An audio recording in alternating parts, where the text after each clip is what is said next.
Hey there, welcome to the Focus Podcast with Taralee. This is the place where we talk about real life, real relationships, and how to grow through it all. If you're looking for simple mindset shifts, better communication, and deeper connections, you're in the right spot. Let's dive in. All right. Hi, friends. Welcome back to the Focus Podcast. I'm your host, Taralee Eddington, and I'm a marriage crisis coach. And we're here to talk about a little bit about rebuilding connection and emotional safety and communication that actually heals. And today we're having a conversation that I know so many couples need because it's really one of the hardest areas to talk about without shame or defensiveness or feeling like something's wrong with you. I'm joined today by Dan Purcell. He is with Get Your Marriage On. He helps couples understand intimacy and desire differences. And he's going to talk a little bit today about some of these things that I'm really excited. And Dan, tell us a little bit more about yourself. Welcome, first of all. Thank you. Thanks. Happy to be here. It's an honor. Thanks, Taralee. Thank you. Tell me a little bit about yourself and what your mission is and what you Yeah. do with Get Your Marriage On. Yeah. My mission with Get Your Marriage On is to help couples, specifically Christian couples, improve sex and intimacy in their marriages. And we do that through a variety of ways.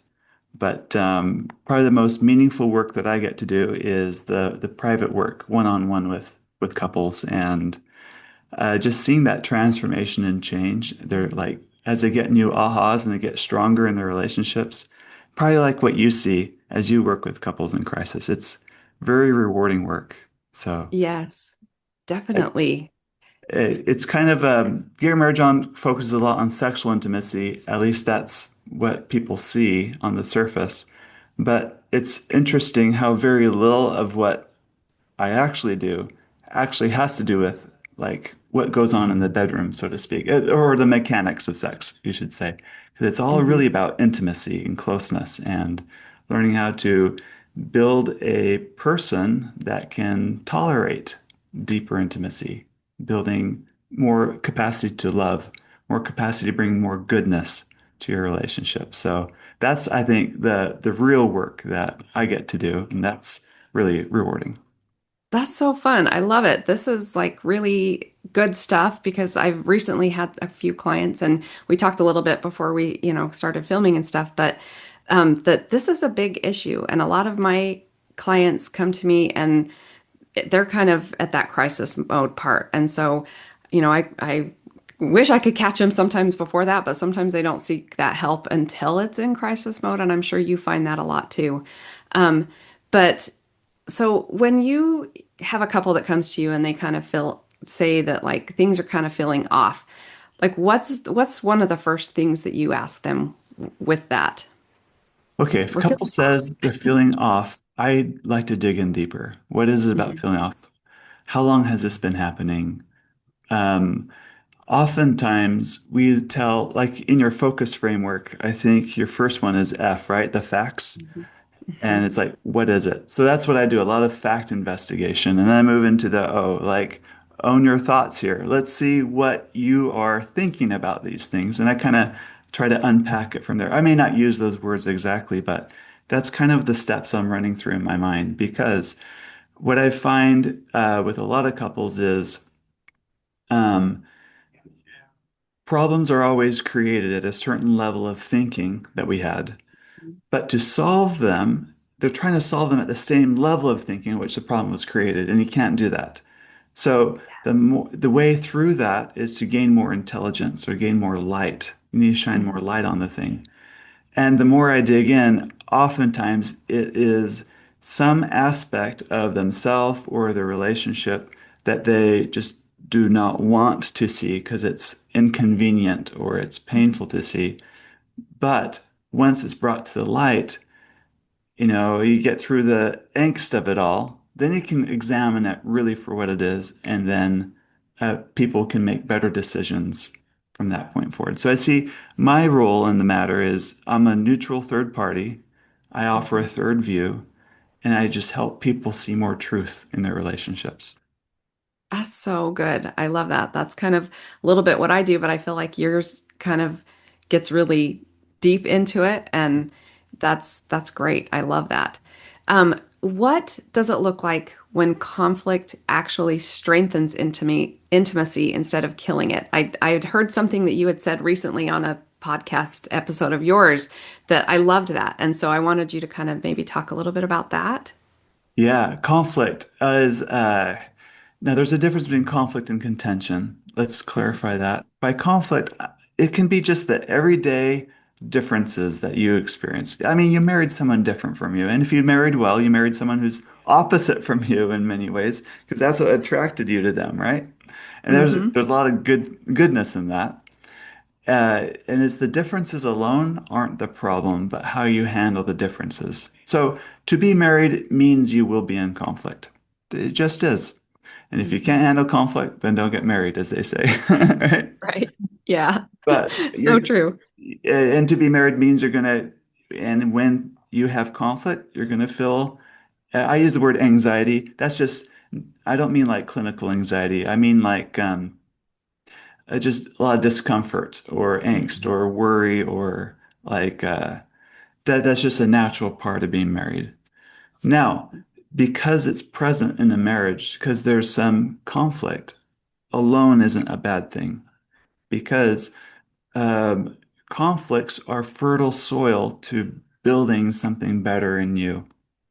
And if you think of any major accomplishment any person, any organization, any government has ever done, it was born out of conflict. Yeah. And like one story from our United States history is when we created the Constitution in the Continental Congress, they debated for months on how they were going to organize the Congress. Is it going to be representation by the population or representation by states? The smaller states wanted representation by the states. Every state has two delegates, and that's how we're going to create our laws. The bigger states is like, no, no, no, population matters way more because this is a government of the people. And that debate went on forever. But how they resolved it was by creating something new neither side thought was possible in the beginning. That is to create a Congress with two houses, one with representation by population, one representation by state. They've created a new opportunity, a new possibility. But if there was no conflict, if there was no healthy debate in that whole process, and one side just folded into the other, or just you know, or okay, we'll agree to disagree here and just not do anything. That doesn't work either. You No. have to move through your conflicts. So the presence of conflict actually helps forge a stronger and more deeper marriage because it demands that you grow and start, Hmm. allowing yourself to think a little bit differently and expand who you are in order to move through things, if you Yeah. choose to.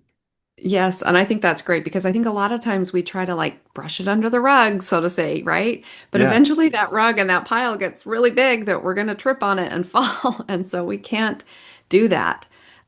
So tell me a little bit more about that. Okay, yeah. So there's a couple that I've worked with years ago. Um, they're in a marriage where he tends to be very passive. He's Mm. very eager to please, wants to help others all the time, wants to help his wife all the time. And he married his opposite, someone who's a little more domineering, and and they're having conflicts with their sexual intimacy. It's not very frequent, and when it happens, it's not very pleasurable for her. And as we start digging in more, they're they they're both embarrassed to really confront that the sex isn't that great. Like Mm. they have it, but it's not inspiring. It's not moving. It's not transcendent. It's not and and he's too nice to say anything about it. And she, for good reason, right? She can be a real porcupine sometimes. Like, how dare you bring up that you don't like this with me? And but for her part, she really doesn't want to admit the fact that she doesn't find his passivity unattractive. Because Mm. being with someone who's really passive, it's just like, so they get in bed. It's like, okay, what do you want me to do to you now? Okay, what do you want me to do Yeah. to you next? What do you want me to do to you next? She's like, I don't want to direct traffic here. I just want Yeah. to just enjoy this time with you. And, but she has a hard time vocalizing that. as well, out of fear of puncturing his ego, and then he'll get even more passive and withdraw even more. So they're kind of playing these mental games all the time. That's what I mean. There's conflict present, even if it doesn't look contentious, but Yeah. it's it's the conflict more within themselves, each individual, that they need to face in order to grow through this. Yeah, that's great because I think that that's probably more common than people really think. Don't you see Oh that? yeah, I feel it's because like they don't that's talk been about it. We don't mm-mm. think people have that, but it's very Yeah. common. And even maybe on just even a smaller scale, sometimes I think I've seen that with couples and stuff that I've worked with that maybe isn't a big issue, but if they can like recognize that, that can really help. What do you say to, because this is something that I see a lot, is that one partner feels rejected a lot, and so they stop initiating or they don't bring it up, or the one partner feels pressured and the other feels rejected, and that whole cycle, because that is a big spiral sometimes that can Oh, happen in couples. absolutely. Yeah, yeah. So I don't dismiss that they feel rejected or they feel pressured. Um, because one might actually be very pressuring, and the other might be very rejecting. Intimacy is intimacy because it's vulnerable. It's exposing a part of ourselves that we don't expose to everyone, to anyone really, except a very special someone. But because it feels so vulnerable in it, it doesn't always feel safe. There's always a little bit of risk every time you're being intimate with someone. Every time you really, by intimate, I mean the whole sense of the word. It's getting really close to someone, letting them see all of you, your heart, your mind, your spirit, your body. So there's a natural inclination to want to protect Mhm. and maybe not show all because the reality is there could be rejection on the other side. So when you're very sensitive to rejection, you tend to not want to expose as much. Mhm. And that's one side of the coin. Or a rejection happens because your spouse thinks differently than you, they have different preferences than you, they have a different background, different family history, everything from you, and differences arise. And sometimes it's hard to tolerate that difference. So we play small or we play it safe. And over time, the marriage becomes very predictable. Sexual intimacy becomes boring, becomes rote, becomes very routine. Because over time, you've both learned to only show the parts of yourselves that that you know your other will accept only. And then we cast the blame on the other person for rejecting us for the parts that we aren't willing to share. Because if Yeah. only they would accept the parts of me that I want to show them, then that's what you tell yourself, right? If only my spouse would accept the parts of me that I want to show but can't show, then things would be a lot better. I remember in my marriage years ago that this ran into it too. There was in my marriage, I'm the one with a little more of the desire for creativity and like trying new things and things like that. And I was really pushing the boundaries of what my wife was comfortable with doing at the time. And she didn't want it, and I did. I'm like, come on, this is going to be fun. Let's do it. She's like, no, I find that disgusting. I don't want to do that. And it really bothered me. It bothered me a lot. And I remember saying out loud, like, I would love you so much more if you would just be willing to do X, Y, or Z with me in bed. And because How did that's that how I go? felt, right? Like, I Yeah. can't love you. Like, you've put a limit on this is my thinking at the time, which is wrong. But I think it's common to think, I would, I would love you so much more if you would just be a little bit different in this one area. Right? Like Ouch. I Yeah. I like, you're a great person. You have all these qualities, but you have this one part about you that because you can't accept this in me, um, I've put a limit on how much I can love you. And the Mm. problem, the fallacy with that way of thinking is we're looking to the other to solve something within us that I'm Mhm. unwilling to resolve. Because really, what I was saying in that moment is I've put a limit on loving you because I can't stand the fact that you can't accept something within me that I also can't accept within me also. And I'm Yeah. looking to you to make it legitimate. Like we're talking about a specific sexual act in this case, right? Like I Yeah. think it's a great idea, but because you don't, then maybe I made the problem about her rather than me learning how to just accept that I'm married to someone with different preferences and pushing myself to love the whole of that person, not just the aspect of that person. And Yeah. yeah, I'm rambling a bit, but we justify our limitations and our investment in our marriages because we see limitations in our spouse. And so we both end up like limiting how much exposure we bring to the marriage. Yeah. That's hard. That's a hard one because that's definitely and it opens us up and it makes us grow more because sometimes we don't want to see that in ourselves either, right? I'm sure that was a huge growing experience for you too, and for your marriage. Do you feel like that eventually, I'm sure, helped you become even closer though? Yeah, yes, yes. But it wasn't an overnight thing No. because for the longest time I thought it was her fault. Yeah. Because if she Yeah. would just change this one thing, then it'd be fine. Yeah. But and that's what a lot of, I think, old-fashioned therapies are designed. It's like, all right, husband, give me your list of things you want your wife to do differently. Okay, wife, give me your list of things you want your husband to do differently. Swap lists. Problem solved. Yeah, no, I think that's the whole point of what I do and why I do what I do, and I'm sure Right. you too, is that we can't change that other person. We can only change ourselves and recognizing things in ourselves and, getting curious. Sometimes, you can think, okay, why do you think that she doesn't want to do this? Or why do I want to do this? And learning those things about ourselves and more about them and being more open to maybe we don't have all the answers or we're not always right and being that growth mindset, right? That's Right. like to me was a Carol Dweck, that the growth mindset Yeah. of being willing to look at ourselves and look at what we can change and not always depending on that other person to change. Do you feel like there was like a big aha moment for you with that situation or something that you had to learn about yourself, or did it eventually just kind of work it out little by little by little, or was it like, oh, a big aha moment? I think human growth, let's get real for a second. We would like to say there's this big aha thing that I did. There's a formula or there's a strategy. I did step Mhm. one, two, and three, and then ta-da! I never deal with this problem ever again.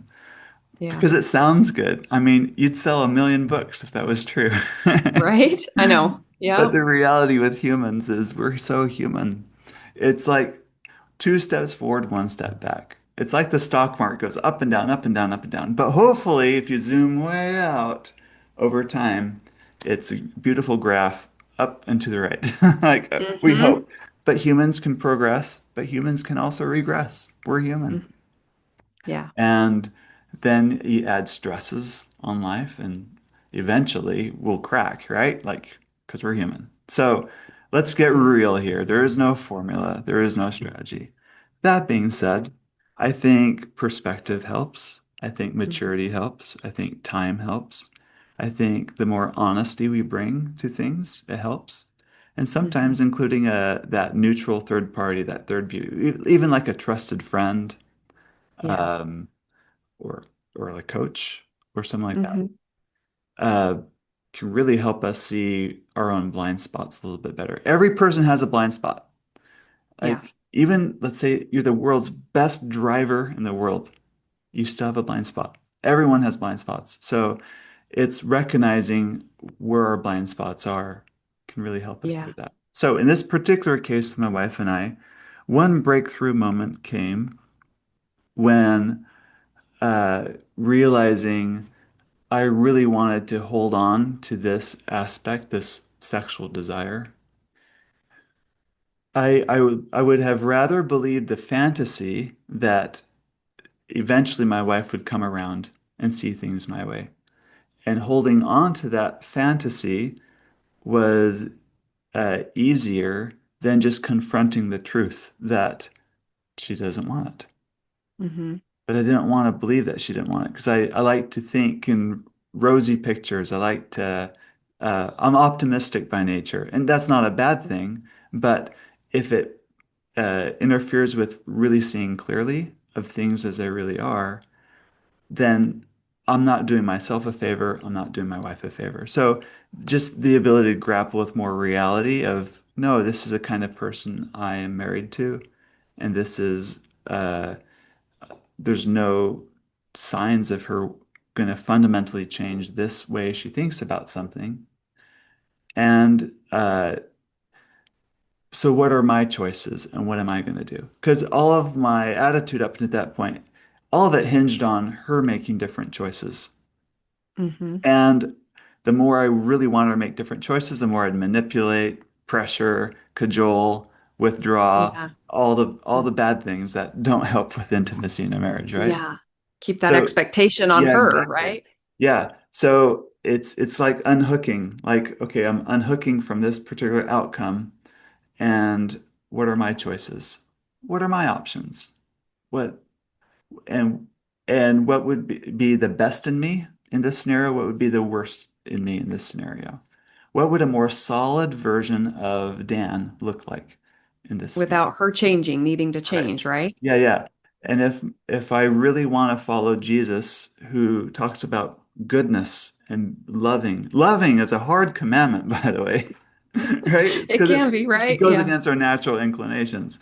If I really Mhm. want to love and love well, and I'm not getting what I want, what does it look like to love well in this situation? And those are the questions I've pondered over and over. And then in those moments, that's what I try to lean towards, and that's what I try to bring out.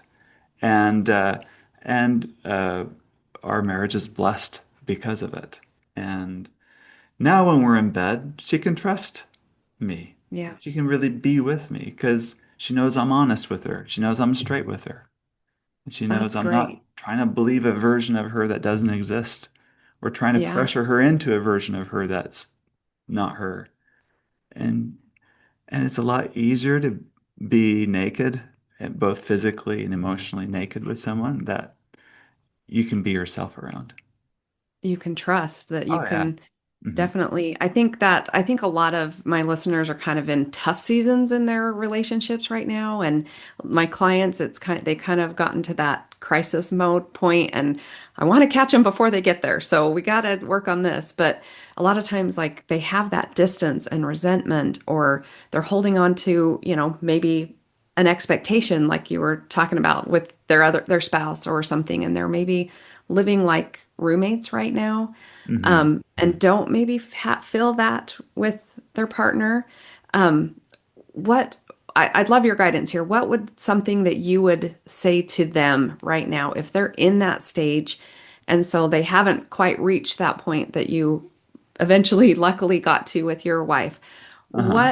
What would be some guidance that you would give them, maybe a first step Yeah. towards rebuilding that intimacy with them? So you're in I like to use the word a knot, like a really tangled ball of yarn knot in your relationship. And it's not easy. You try to undo the knot, but by tugging on one thing, you're making something else tighter over here. Hmm. So in that, just remember this is a knot. This is complex. There's not just like one simple, like, oh yeah, it's step one, two, three, and ta-da, everything's solved, right? Hmm. It's a tangled knot. It's a tangled mess. Um, but that being said, the more clarity you can get for yourself of what is the main overriding issue. Think of it in terms of dominoes. Like you set up dominoes and you knock one over, they all fall, right? What is the main domino that if I were to, what's the crux of it? Like, what's the hardest thing to deal with? If I can knock this domino over, it'll have a cascading effect on other things in my relationship. The more clarity you can get on what that one thing is in your relationship, I think the better it will be. Yeah. And it might be like a really tangled, difficult situation. It could be, let's say, a spouse with an addiction or a mental health issue, or just some really poor habits that interfere with your ability to really know this person or trust them or to hide. Or you yourself uh, get triggered. You get really emotionally reactive and to those things. My first step in that moment is a phrase I like to say. It's called calm the heck down. And I it's not love something you that. say to someone else. It's something you say only to yourself. I need to calm the heck down. Yeah, that's never going to work if you say that to someone Yeah. else, right? No, Especially it your doesn't. wife. Don't say that to your wife. Calm, because you're not calm when you say No, it. Right? no, not helpful. Stop yelling. Wait, you're yelling when you say that. Yeah, But yeah. you calm the heck down. And what it does, what it means for me is it's the ability to hold on to yourself and to like control your emotional reactivity. It's your ability to self-soothe. Sometimes calming the heck down to me looks like going on a run. Sometimes it looks like calling a friend and talking to a friend. It might look like journaling. It might look like prayer or scripture study or some other form of worship that's very meditative. And these are opportunities to like quiet down the reactive part of your brain and to bring more ability to turn on more deeper thinking part of your brain. But that's also the part that's Pre- slow. Yeah, exactly. Yeah, They say the prefrontal prefrontal cortex. cortex or whatever. That's the Yep. part where you really think with. Uh, and you want to bring that online as much as possible. Because when you're in that knot, when you're in the thick of that, Mhm. usually your your behavior is dictated far more by your reactive part of your brain, or your more regressed part of your brain. So by learning this habit of calming the heck down, you're quieting that down and bringing online your deeper thinking. Okay, what's my role in this? What's the right next step to make here? What is my natural inclination, which is usually the wrong thing to do because it tightens the knots even more. What's Yeah. the opposite of what I want to do, and what does that look like? And I said it earlier, but what does this more solid version of me look like? Where am I Mhm. not being really honest here? And honest doesn't mean like flat out lying to mislead. I mean, you might be doing that too. But it's like withholding how you really see a situation out of fear of how your spouse might react. And Mm. sometimes we're so afraid of how they might react that we're trying to prop up their emotions or shield them from feeling a certain way. And the motivation is very selfish. It might feel selfless in it because you care about the other person, but it really is you're doing it to protect yourself from something. And that tightens knots when you keep doing that. So the more you're willing to just speak truthful, like this is the way I see things, this is how things are going, that helps. Oh, I got another idea Yeah. on top of that. Yeah. Oh, yay. We're Yeah. going to we're going really deep. The other Good. thing is a commitment to yourself of what you will and won't tolerate. Hmm. And that's important because, like, I heard about a legal court case about a man, I think a boyfriend, girlfriend, he like ran over his girlfriend on a car like twice out of anger, like almost killed her. So she's like Whoa. in a wheelchair, like paralyzed or whatever, and they're in court, and she's pleading with the judge to go to be merciful to her boyfriend, like because I love him and I've forgiven him, and don't give him the sentence. Like the judge, thank goodness, is like, you're crazy, lady. Like, there's a restraining order on purpose. This is a antisocial behavior. He wants to harm you. And we can't allow that. But what would get into this wife's or this girlfriend's mind to think it was okay and that he should still be allowed to come around to her house after he tried to kill her? Like, Yeah. Yeah. it's There's one thing because about forgiveness, but that's, you it's can not, forgive them, that's, but yeah, yeah, yeah. uh, maybe forgiveness isn't the word to use in this instance, but it's not wise. no. But do you see how she has a low standard for herself? Hmm. She's lowered her own standard, what she would accept. To me, my interpretation is she's so desperate for attention from anyone, that even the person that tried to kill her, she still wants him to come around and love her and be with her. Like it's really a reflection on who she is and what she will tolerate. Yeah, her attachment style is that there's something back deep with that. Yeah, So, there is. Yeah, yeah, exactly. So sometimes a more solid self is a you're like stepping in saying, this is what I would accept. This is what I'll tolerate. mhm, A short story on that, unrelated to marriage, but I made a commitment to God that I would attend church every opportunity I can on a Sunday, even if I'm traveling for business. I'll try to do if I can go to church or something like that. And I was in a group. I just joined this fantastic group, 150 men. It's like a business mastermind group years ago, and they meet in person once a year in Nashville. So I flew to Nashville. Great people. This is a Thursday, Friday, Saturday, Sunday event. Just really great people. Once I'm there, I quickly realize my plan of leaving to go to sneak away to church on Sunday is going to be a very unpopular choice mhm. because I would be very conspicuously absent. And they had a lot of these exercise and everything where they really needed everyone there for every step for all the things. So having me missing, I was going to let down my team. And also, ironically, the big keynote speaker, like the main guy that had paid a lot of money to come and speak to our group, was on Sunday. Like it was the grand finale, and I'd be missing all of these things. But I had that inner turmoil. What do you do? What do I do? It was so hard because there's so, like, it'd be considered rude for me to leave to go to Yeah. church. And I really want to fit in. I want to fit in so bad. I'm the only person from Utah. I already have a target on my back, you know? Like, Yeah. I already stand out so much. Like, everyone jokes, how many wives do you have, Dan? There's always like, it's like, I want to fit in. I want to prove to them that I'm not who they The think, stereotype. I'm not the stereotype here of who they think I am. I Mhm. also don't want to look self-righteous.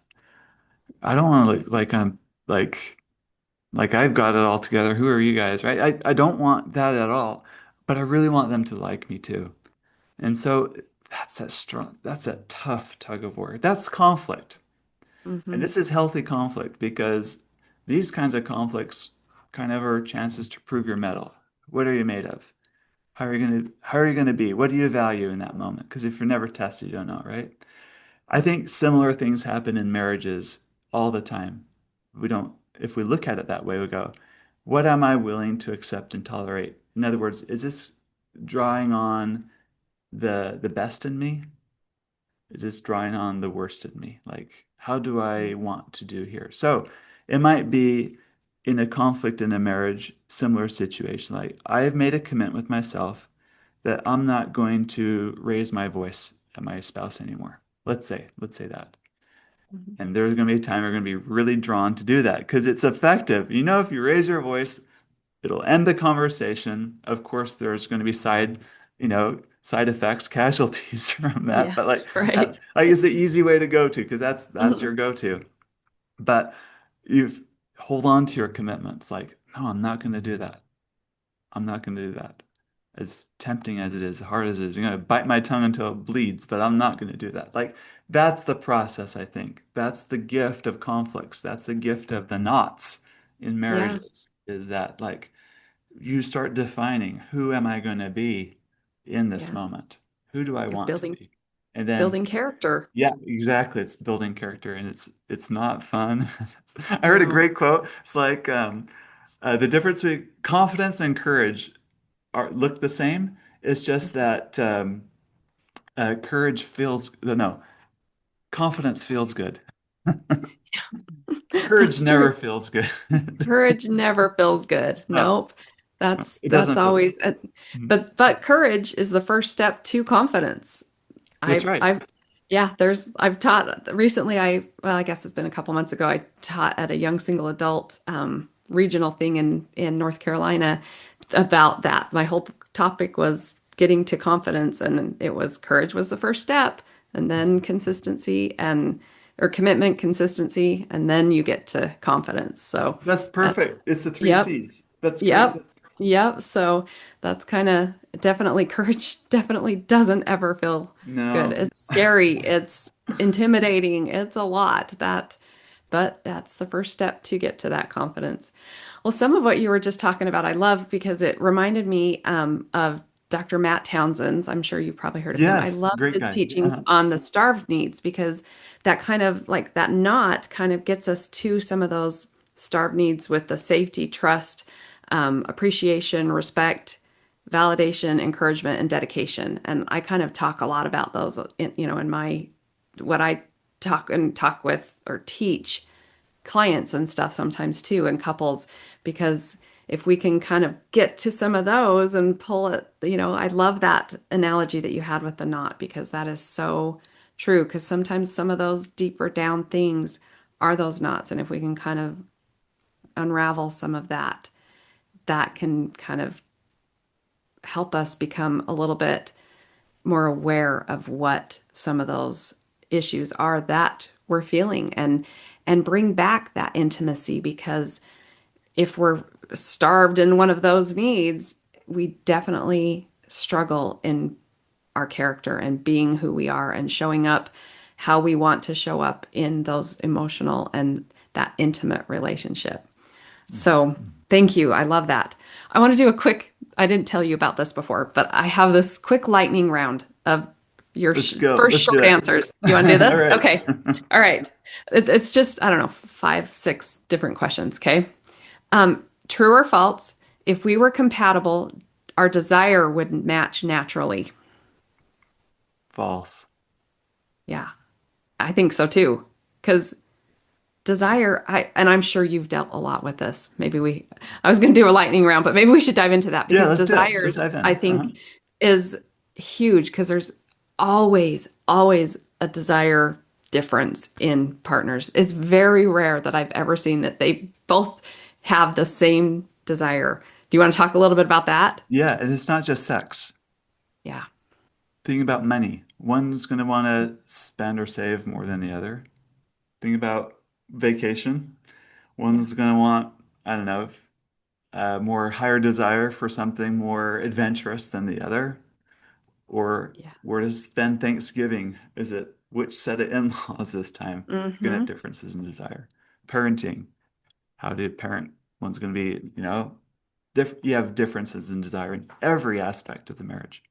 That's so true. That's so true. And And if, it's it, it's normal. It's good because you yep, married a different person.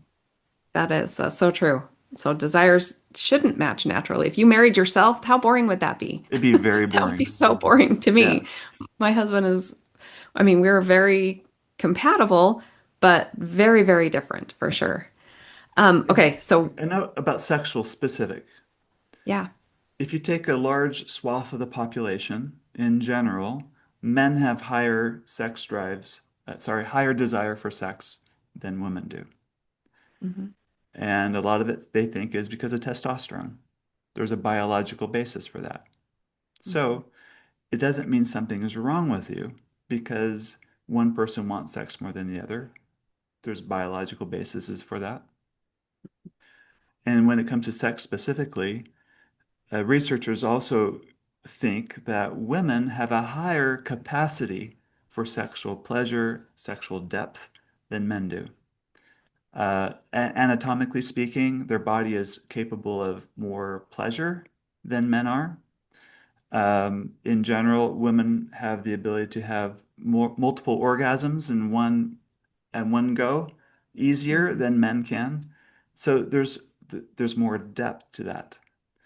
And in other studies and research, they find that women have a much wider range of things they find erotically interesting compared to men. Oh, So interesting. they show a variety of different images to heterosexual women. They have a clicker in their hand that says, "Yes, I find this arousing." That's like the head confirming it.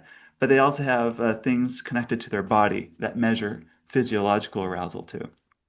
Hmm. And you give men all these images, about 90% of the time, what they click and what the body measures is congruent, Oh, or interesting. they call it concordant is the technical term. So like the show, like a man, like a naked woman, it's like, yeah, I find that arousing, and their body agrees. Hmm. Or they show them like a, I don't know, a lake scene in the forest. They don't click it, and their body doesn't respond the same way. But for Yeah. women, it was interesting. Their body responded to more variety of stimuli. Like the mountain scene, some Hmm. women, their body said yes, or their head said yes. But I said 90% of men it was in concordance. For women, it was 50% of the time they're in concordance. In other words, 50% of the time the body said yes or the brain said yes. Like the overlap was only half the time. Yeah. That's And this interesting. isn't a bug, I think it's a feature. Hmm. Women have more capacity for sexual enjoyment, but they're pickier. And they're pickier Hmm. for good reason because of the two sexes, women are more vulnerable in sex. Generally, he's the bigger person. She's right. Yeah. Um, 6 minutes of play for Hmm. him Yeah. can equal 9 months of pregnancy for her and 18 years of childbearing. Like, there's a lot more at stake biologically for women to be involved sexually. So, Yeah. wouldn't it make sense that for women, before they let someone into their mind, into their body, they're going to be a little bit more careful about who it is that they're letting in? Hmm. So, if you're in a marriage where you have low desire, it might be good judgment. There's nothing wrong with you. It might actually be a good reason why you have low desire because maybe it's good judgment that you don't want to be intimate with this person because something within you in your programming's saying, no, no, no, bad idea. It also explains why women generally need more foreplay because it takes time to warm up the body, warm up. It's not just a body thing, but it's the mind too. It's like, I want this. I Hmm. can allow this. I can receive this. This is actually a good idea for me, and I want to show up. And once the party's there, oh, she can let loose. Yeah. Yeah. Great time in it. So it's not a bug, it's a feature. I think sometimes as women, we like, will in our mind maybe, oh no, I don't want that. But if you allow yourself to want it, eventually you can get You there can get there, just yeah. with that, just want to want it. You don't necessarily, because men can be in the mood or whatever, and you're not in the mood. But if you just even have that desire to be in the mood sometimes, that can be amazing, that can just start. And I think sometimes we forget that as women because it's like, well, I'm not in the mood. Well, don't just instantly shut down because you're not in the mood. Be open to being in the mood, And so, Right. anyway, that's probably a whole Because other. once it gets going, desire shows up Yeah. after. So it's a Yeah. mistake to think I should always be in the mood Hmm. because my husband seems to always be in the mood. Well, he has testosterone. That helps a lot with Hmm. that, right? Yep. It's different. It's a different game. It's a different play. But I like that. I feel that way with weightlifting, actually. I That's how I actually feel with don't running. enjoy. I don't wake out of bed going, I want to lift some weights today, but I want to get Mhm. stronger. So I go to the gym and I hate it for the first few minutes. And then my body starts warming up and I'm like feeling good. And then I don't want to leave the gym. Like Yep. I Yep. feel Your great mind after. gets there, That's all of it. that. It's That's exactly so true. it's the same process. Yeah. That's how I feel with like going running and stuff too. I'm not a runner and I never did, but on my 50th birthday this last year, I decided there was a 5K and I'm like, I'm going to do that. And I signed up for it. I did it. So I have this whole like mantra this year is, but I did it. That's like my mantra because Way to it's, go.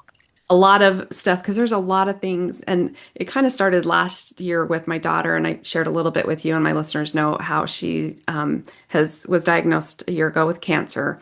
And there's been a lot of stuff that we've kind of had to help her through and stuff, but that's what we've used. But I did it because there's a lot of stuff you don't always want to do, but then you go and do it and you start those steps and some things you just kind of have to get through, like chemo treatments and things like that. But if you just like this is with the running and getting into just even sometimes a day I don't feel like going, but you start it and you do it, and then you can say at the end, but I did it, right? Um, but eventually you start feeling better and you feel better being outside or being, that's how I feel because I like to run outside. But if I don't want to start that and my mind's like, oh, but you've got this and this and this. And sometimes our brains think that, oh, the kids are gonna, or wake up or whatever if you've got little kids and you start telling your mind these things. But if you just kind of think, you know, I'm going to want, and then the desire and all of that eventually comes. And I think that's great. I love that analogy with the lifting weights because that just really put sealed it for me here too. So yes, we kind of got off on our lightning round here, but maybe I think we're probably running quick on time here. I don't want to take up too much of Go your for time, it. We got but it. we'll do just, I think I've got four more. One habit that kills passion fast. Duty. Thinking I have to do it out of duty. Absolutely the fastest passion killer I know of. One habit that rebuilds it.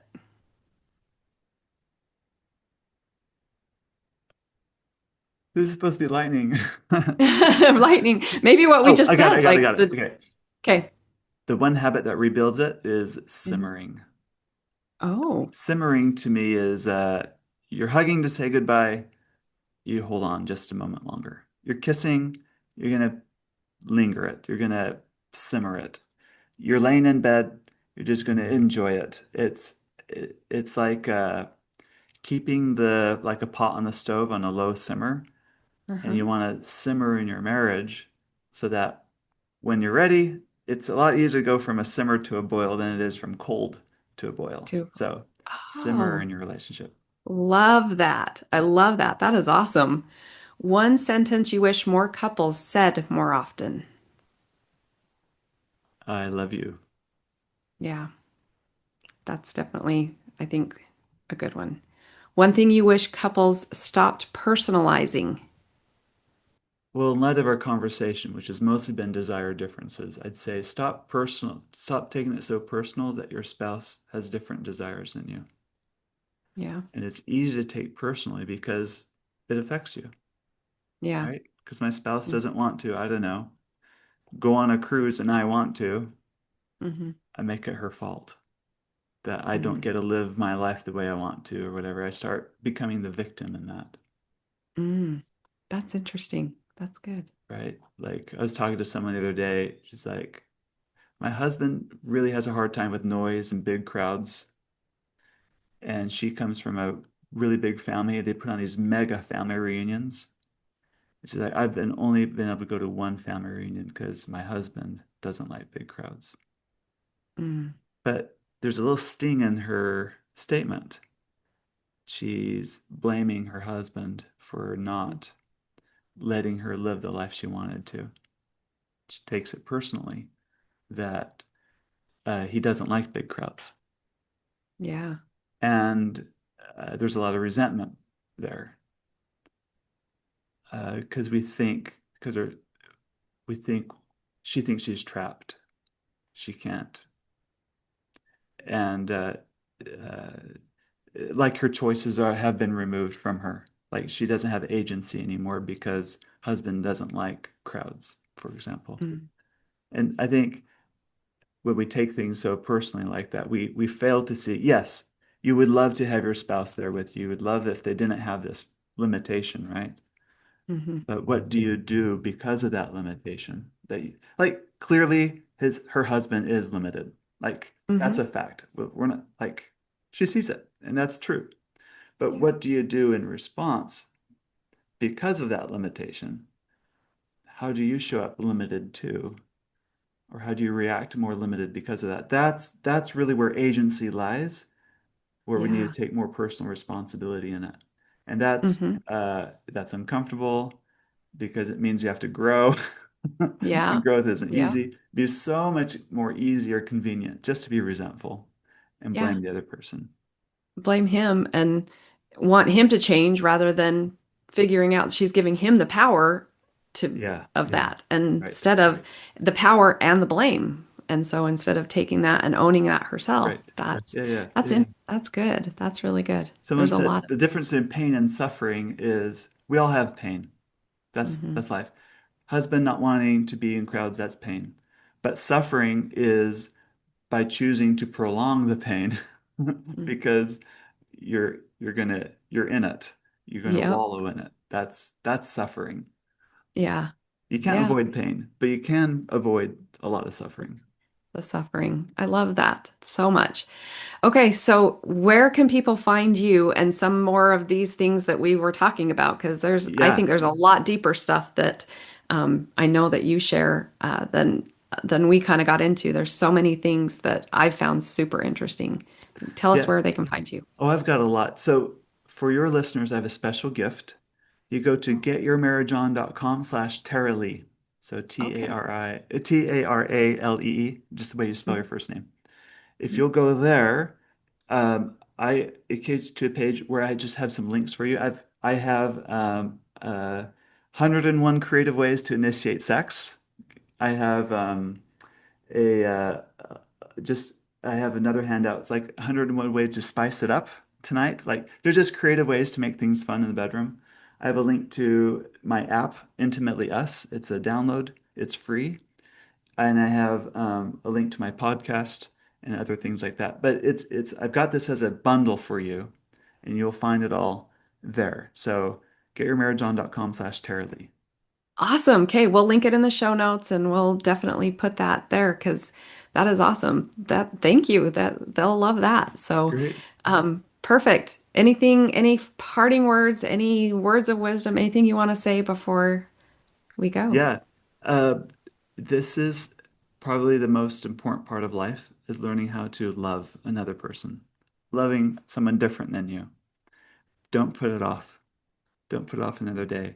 You never know when it's going to be your last day together. Yeah. So it's urgent that if you're in the middle of knots, you're in a high conflict situation, you're in crisis, don't go another day without working on it. Move past it, grow through it, because it's growing through it is where joy is found. Like there's joy in that, and don't don't delay another day. So call Taralee or find a good professional that can help you with your specific situation. This is really what I think. Yeah, don't delay. That's my message. Awesome.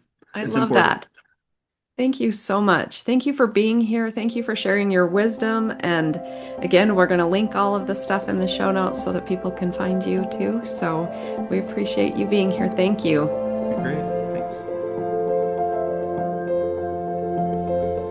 Thanks for hanging out with me today on the Focus Podcast. If something stood out or helped you in some way, feel free to share it or leave a quick review. It means a lot. Keep showing up, keep growing, and I'll catch you in the next episode.